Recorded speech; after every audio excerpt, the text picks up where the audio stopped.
नमस्कार। शिक्षा श्री के डेली स्टैटिक जी के क्लास में आप सभी का स्वागत है। पिछले क्लास में हमने आपसे प्रश्न पूछा था कि किस कारण से स्टोन कैंसर होता है। What causes stone cancer. Stone cancer का मतलब यहाँ पर पत्थरों का ख़राब होना, जो भी कीमती पत्थर होते हैं वो ख़राब हो जाते हैं, तो उसी से रिलेटेड है यहाँ पर स्टोन कैंसर। तो पूछ रहा है कि किस कारण से स्टोन का कैंसर होता है। ऑप्शंस हैं अम्ल वर्षा यानी कि एसिड रेन, दूसरा ऑप्शन है वर्ल्ड वाइड हीटिंग यानी कि विश्वव्यापी तापन, रेडियोधर्मिता, या फिर जीवाणुक क्रिया बैक्टीरियल एक्शन। सही उत्तर होगा इसका अम्ल वर्षा। एसिड रेन की वजह से स्टोन कैंसर होता है।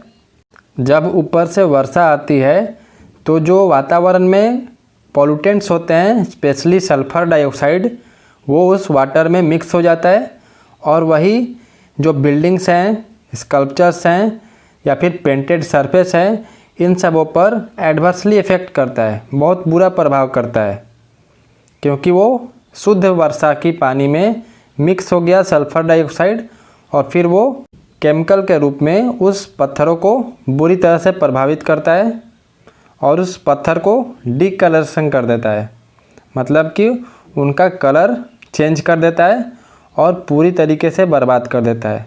तो उसी को स्टोन कैंसर यहाँ पर कहा गया है। आपने सुना होगा न्यूज़ में कि ताजमहल पीला हो रहा है, क्योंकि वहाँ पे मथुरा की रिफाइनरी से जो पॉल्यूटेंट निकलते हैं उसकी वजह से। तो वही है, ताजमहल का जो पत्थर है मार्बल, वो डिकलरेशन हो रहा है, कलर चेंज हो रहा है।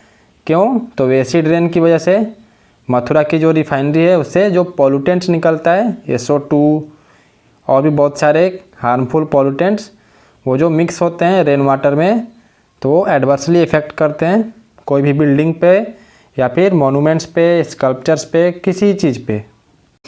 अब चलते हैं आज के प्रश्नों की तरफ। पहला प्रश्न है, किस संविधान संशोधन द्वारा अरुणाचल प्रदेश को राज्य का दर्जा दिया गया था। By which constitutional amendment Arunachal Pradesh was given state status. Options है 36वां संशोधन, 53वां संशोधन, 55वां संशोधन या फिर 56वां संशोधन। सही उत्तर होगा 55वां संशोधन के द्वारा अरुणाचल प्रदेश को राज्य का दर्जा दिया गया था by the amendment of 55th। और ये 55वां जो संशोधन है, ये अरुणाचल प्रदेश को हमारे देश का 24वां स्टेट बना दिया। इसका राजधानी कहाँ है अरुणाचल प्रदेश का? तो ईटानगर है। और चीफ मिनिस्टर कौन है यहाँ के? तो पेमा खांडू जी हैं। और गवर्नर तो BD मिश्रा जी हैं। ये सारे पॉइंट्स याद रखिएगा। BD मिश्रा गवर्नर हैं, पेमा खांडू चीफ मिनिस्टर हैं और कैपिटल ईटानगर है। अरुणाचल प्रदेश जो कि नॉर्थ ईस्टर्न, जो कि 7 सिस्टर बोलते हैं, 7th sister of north east, उनमें सबसे बड़ा स्टेट है।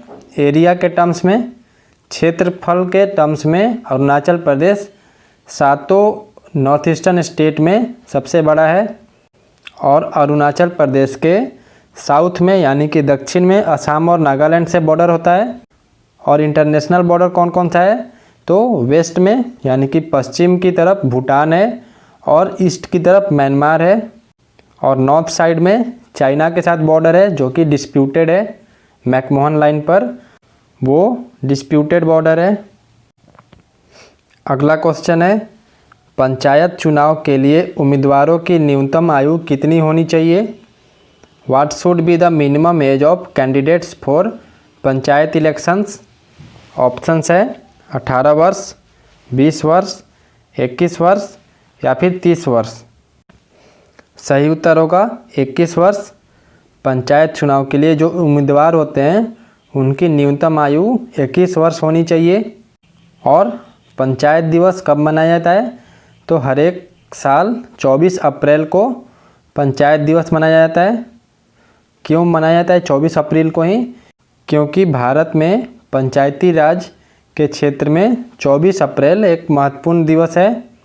इसी दिन संविधान से 73वां संशोधन करके 1992 में पंचायती राज संस्थाओं को संवैधानिक दर्जा हासिल हुआ था।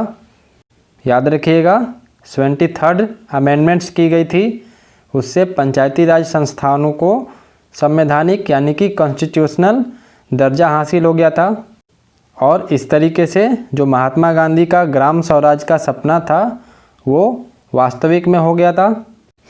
पंचायती राज में 3 टियर होता है, विलेज लेवल पर होता है, फिर ब्लॉक लेवल पर होता है और डिस्ट्रिक्ट लेवल पर होता है, जिला लेवल पर होता है। 3 टियर गवर्नमेंट होता है पंचायती राज में। इसको हम अलग से पॉलिटी के क्लास में आपको डिटेल में एक्सप्लेन करके समझाएंगे पंचायती राज को, तो आप लोग बने रहें। अगला क्वेश्चन है, दयानंद सरस्वती जी ने किसे समाज को स्थापित किया था? यहाँ पर किसे नहीं होगा, किस होगा। इंग्लिश में क्वेश्चन यहाँ पर गलत है। Which society was established by the Dayanand Saraswati, ये होगा। टाइपिंग मिस्टेक्स है, क्षमा चाहेंगे इसके लिए। ऑप्शन है इसका ब्रह्मो समाज, आर्य समाज, प्रार्थना समाज या फिर बहुजन समाज। सही उत्तर होगा आर्य समाज। जो दयानंद सरस्वती थे उनके द्वारा आर्य समाज की स्थापना की गई थी। और ये आर्य समाज क्या है? ये एक हिंदू सुधारक आंदोलन है। 10 अप्रैल 1875 को बम्बई में इसकी स्थापना की गई थी दयानंद सरस्वती जी के द्वारा। और उद्देश्य क्या था? उद्देश्य यही था इसकी स्थापना करने के पीछे कि वैदिक धर्म को पुनः शुद्ध रूप से स्थापित किया जाए और भारत को धार्मिक, सामाजिक और पाश्चात्य प्रभाव को समाप्त करना, ये उद्देश्य था। इनके नाम से ही DAV की स्थापना हुई थी, दयानंद एंग्लो वैदिक, जो स्कूल्स चलते हैं, कॉलेज चलते हैं, जो कि पूरे भारत में है। अगला क्वेश्चन है, एक कैलेंडर वर्ष में अधिक से अधिक कितने ग्रहण हो सकते हैं? How many eclipses can there be in a calendar year? Options है 5, 7, 9 या फिर 11। सही उत्तर होगा 7। एक कैलेंडर वर्ष में अधिक से अधिक 7 ग्रहण हो सकते हैं। अगला क्वेश्चन है, इंद्रधनुषित क्रांति का संबंध किससे है? With whom is the rainbow revolution related? Options है हरित क्रांति, श्वेत क्रांति, नीली क्रांति या फिर इन सभी से। सही उत्तर होगा इन सभी से। जो इंद्रधनुषित क्रांति है ये हरित क्रांति से भी है, श्वेत से भी है और नीली क्रांति से भी है, और भी है, आपको हम डिटेल में थोड़ा बताते हैं। जो इंद्रधनुष क्रांति है, हरित क्रांति में खाद्यान्न यानी कि फूड ग्रेन्स इससे संबंधित है। श्वेत क्रांति यानी कि वाइट रिवॉल्यूशन, वो मिल्क से कि देश में ज़्यादा से ज़्यादा दूध की प्रोडक्शन किया जाए। पीली क्रांति यानी कि येलो रिवॉल्यूशन, ये किससे है? तो ये तेल बीज जो वाइल्ड सीड्स होते हैं उससे रिलेटेड है। नीली क्रांति यानी कि ब्लू रिवॉल्यूशन, ये मत्स्य यानी कि फिशरीज से संबंधित है, देश में ज़्यादा से ज़्यादा फिशरीज की डेवलपमेंट किया जाए। और गोल्डन रिवॉल्यूशन यानी कि स्वर्ण क्रांति किससे है? तो ये फ्रूट से है। इसी तरीके से रजत क्रांति यानी कि सिल्वर रिवॉल्यूशन, तो वो एग से है। ये सारे डिटेल में थोड़ा हम बता रहे हैं ताकि आपकी कॉन्सेप्ट अच्छे से क्लियर हो जाए। राउंड रिवॉल्यूशन, गोल क्रांति, ये आलू से रिलेटेड है, पोटैटो से। और पिंक रिवॉल्यूशन जो गुलाबी क्रांति है ये मीट से। और लास्ट में एक और कौन सा बचा है? तो एक और बचा है ग्रे रिवॉल्यूशन, ये किससे रिलेटेड है? तो फर्टिलाइज़र से। ये सारे रिवॉल्यूशंस मिलकर क्या बनाते हैं? रेनबो रिवॉल्यूशन, जो कि हमारे देश में इसको सरकार फोकस करता है ताकि हर एक क्षेत्र में ज़्यादा से ज़्यादा विकास हो पाए और हमारा देश आत्मनिर्भर हो जाए। और इंद्रधनुष क्रांति की अवधारणा इसीलिए है कि फसल की खेती, बागवानी, वानिकी यानी कि फॉरेस्ट, मत्स्य, मुर्गी पालन, पशुपालन और खाद्य प्रसंस्करण उद्योग का एक एकीकृत विकास हो। चलिए अगले क्वेश्चन को देखते हैं।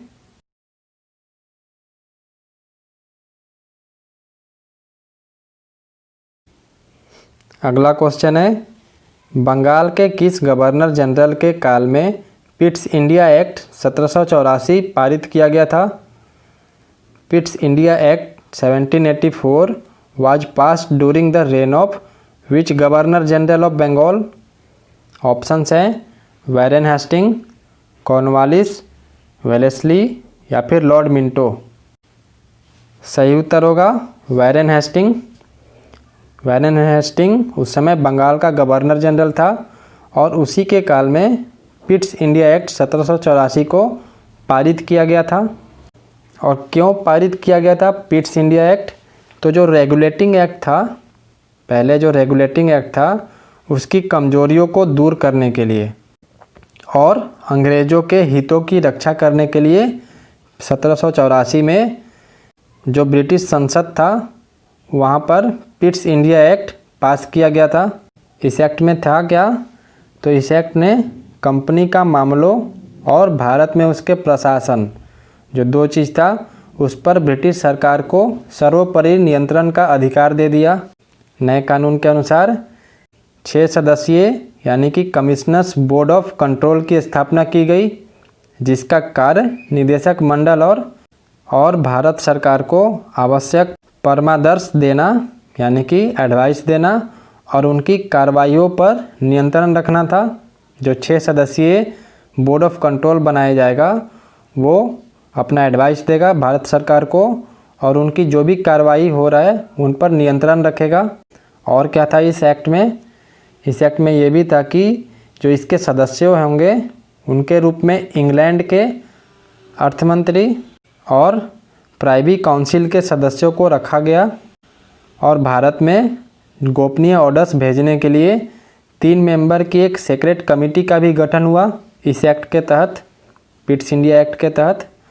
और जो गवर्नर जनरल थे उनको काउंसिल के सदस्यों की संख्या को घटाकर 3 कर दी गई। और भी बहुत सारे थे, जैसे मद्रास और बम्बई प्रेसिडेंसी के जो गवर्नर थे उनको युद्ध और शांति तथा राजस्व संबंधी मामलों में पूर्णतः गवर्नर जनरल के अधीन कर दिया गया। जो बंगाल और बॉम्बे के जो प्रेसिडेंसी के गवर्नर थे उनको अब गवर्नर जनरल के अधीन कर दिया गया। और जो गवर्नर जनरल था वो अब बिना बोर्ड ऑफ कंट्रोल की सहमति के किसी भी देशी राज्य के प्रति किसी प्रकार का भी नीति यानी कि युद्ध, शांति या फिर मैत्री नहीं अपना सकता था। तो ये सारे कुछ पॉइंट्स थे पिट्स इंडिया एक्ट में। वैसे इसको हम अलग से क्लास में आपको डिटेल में बताएंगे, लेकिन इतना फैक्ट्स आपकी एग्ज़ाम्स के क्वेश्चंस के लिए महत्वपूर्ण था तो आप लोग को जानना ज़रूरी था, इसलिए इतने पॉइंट्स को यहाँ पर कवर किया गया। अगला क्वेश्चन है, सती प्रथा को अंत करने का श्रेय किसे दिया जाता है? Who is credited with ending the practice of sati? Options हैं Lord Dalhousie, William Bentinck, Lord Auckland या फिर लॉर्ड कैनिंग। सही उत्तर होगा विलियम बेंटिंक। जो सती प्रथा था उसको अंत करने का श्रेय विलियम बेंटिंक और राजा राम मोहन राय को दिया जाता है। अगला क्वेश्चन है, अकबर के संरक्षक बैरम खां का पतन कब हुआ? When did Akbar's mentor Bairam Khan fall? Options हैं 1556 ईस्वी में, 1565 ईस्वी में, 1560 ईस्वी में या फिर 1670 ईस्वी में। सही उत्तर होगा 1560 ईस्वी में। और अकबर के बारे में थोड़ा फैक्ट्स को जान लेते हैं। अकबर तैमूरी वंशवाली के मुग़ल वंश का तीसरा शासक था और अकबर को किस नाम से जाना जाते थे? अकबर ए आजम शहंशाह अकबर, उनको इस नाम से भी पुकारा जाता था। और भी बहुत सारे नाम थे, जलालुद्दीन मोहम्मद अकबर। इनका जन्म कब हुआ था? तो 15 अक्टूबर 1542 को जन्म हुआ था। कहाँ पर? तो अमरकोटा में हुआ था। और ये एक बहुत ही शक्तिशाली राजा थे और अपने साम्राज्य की एकता बनाए रखने के लिए ये ऐसी नीतियाँ अपनाई थी जिनसे गैर मुसलमानों की राजभक्ति जीती जा सके। अकबर ने अपने शासनकाल में सभी धर्मों का सम्मान किया था। सभी जाति जो थे, जाति वर्ग, उनके लोगों को एक समान माना था और उनसे अपना मित्रता के संबंध को स्थापित किया था। और जो बैरम खान की यहाँ पर बात हुई है क्वेश्चन में, ये बैरम खां 1556 से लेकर 1560 तक अकबर का संरक्षण कर रहा था। पानीपत की जो दूसरी लड़ाई हुई थी 1556 में, उसमें अकबर और हेमू के बीच हुई थी ये लड़ाई। जो बैरम खान थे, इनको अकबर ने हज के लिए आदेश दे दिया था और 1561 में 1561 में बैरम खान को जब हज के लिए जा रहे थे वो, तो उनकी बीच में ही हत्या कर दी गई थी। और क्या है अकबर से रिलेटेड जो क्वेश्चन पूछे जा सकते हैं, तो ये पूछे जा सकते हैं कि हल्दी घाटी का युद्ध कब हुआ था। तो हल्दी घाटी का युद्ध मुग़ल बादशाह अकबर और महाराणा प्रताप के बीच हुआ था 18 जून 1576 ईस्वी में। 18 जून 1576 को हल्दी घाटी का युद्ध लड़ा गया था। और क्या पूछा जाता है क्वेश्चन कि अकबर के दरबार का प्रसिद्ध संगीतकार कौन था, तो तानसेन। ये सारे फैक्ट्स याद रखिएगा। और क्या क्वेश्चन आएगा, कुछ क्वेश्चन आएंगे जो वो हम आपको बता रहे हैं कि अकबर की शासन प्रणाली की प्रमुख विशेषता क्या है, तो मनसबदारी। ये बहुत ही इम्पोर्टेंट क्वेश्चन है, पूछा जाता है। तो अकबर की शासन प्रणाली मनसबदारी प्रथा थी। और अकबर के कितने नौरत्न थे, तो 9 थे।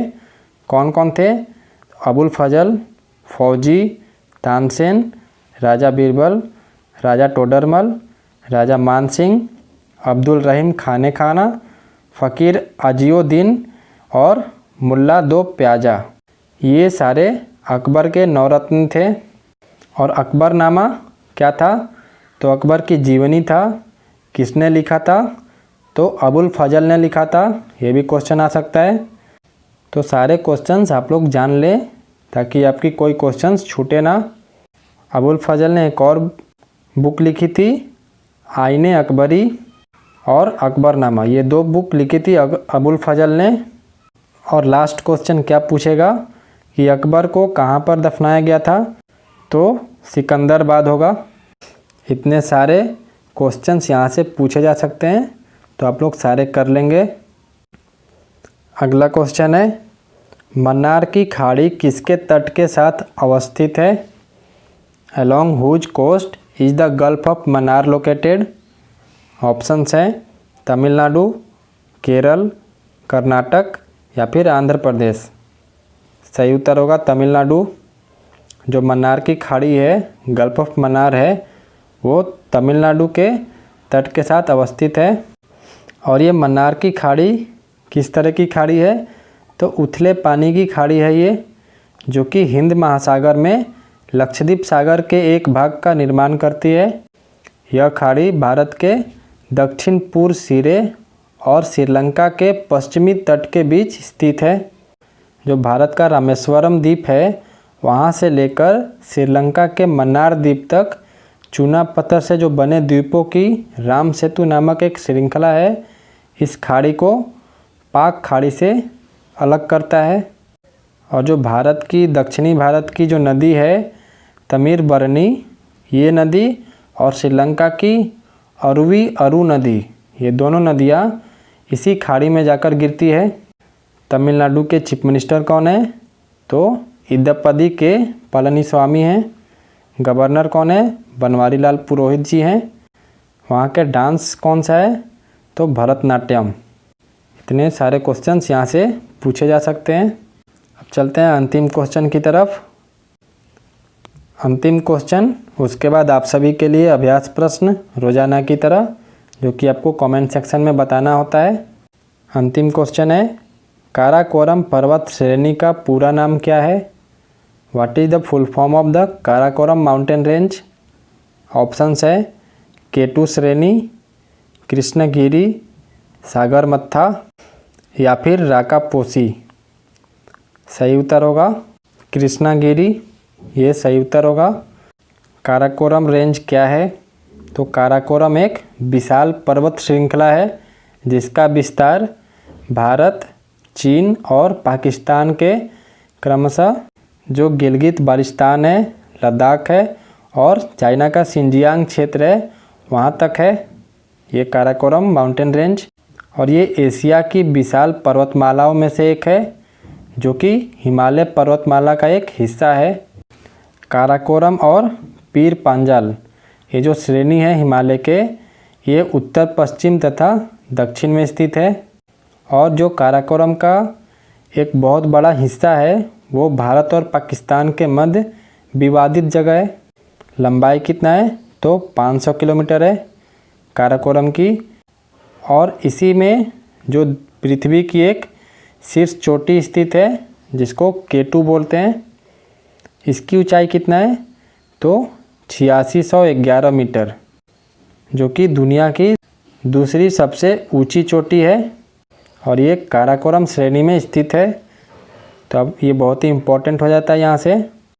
और क्या यहाँ पे जानना ज़रूरी है, जो हिंदू कोश श्रेणी है वो काराकोरम श्रेणी का ही एक विस्तार माना जाता है जो कि अफ़गानिस्तान में स्थित है। और पोल्स यानी कि ध्रुवीय जो क्षेत्र होते हैं उनके बाद काराकोरम में ही सबसे ज़्यादा ग्लेशियर है, जैसे सियाचिन ग्लेशियर और बायोफो ग्लेशियर, जो कि दुनिया के क्रमशः दूसरे और तीसरे बड़े ग्लेशियर हैं, वो इसी में स्थित हैं काराकोरम में ही। तो ये सारे पॉइंट्स आपके लिए बहुत ही इम्पोर्टेंट थे। ये क्लास बहुत ही इम्पोर्टेंट है, डेली बेसिस पर कराई जाती है, पूरे एक्सप्लेनेशन के साथ कराई जाती है ताकि आपकी अच्छे से कॉन्सेप्ट क्लियर हो जाए। अब चलते हैं आज के अभ्यास प्रश्न की तरफ। अभ्यास प्रश्न है, तुजू दर्रा भारत को किस देश के साथ जोड़ता है? Tuju pass connects India with which country? Options हैं चाइना, म्यांमार, नेपाल या फिर भूटान। आप इसका उत्तर कमेंट सेक्शन में दीजिएगा। इसका उत्तर हम अगले क्लास में बताएंगे। और पीडीएफ के लिए टेलीग्राम चैनल से जुड़ना है जिसका लिंक डिस्क्रिप्शन बॉक्स में अवेलेबल है। और आप लोग कमेंट करके बताएं कि आप लोग इंग्लिश की क्लास अटेंड करते हैं कि नहीं।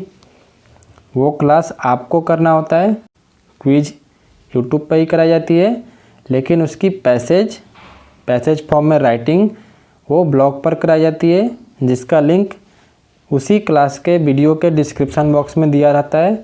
तो आप लोग अवश्य उसे जाकर वहाँ पर भी करें।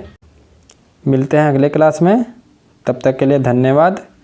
जय हिंद, जय भारत।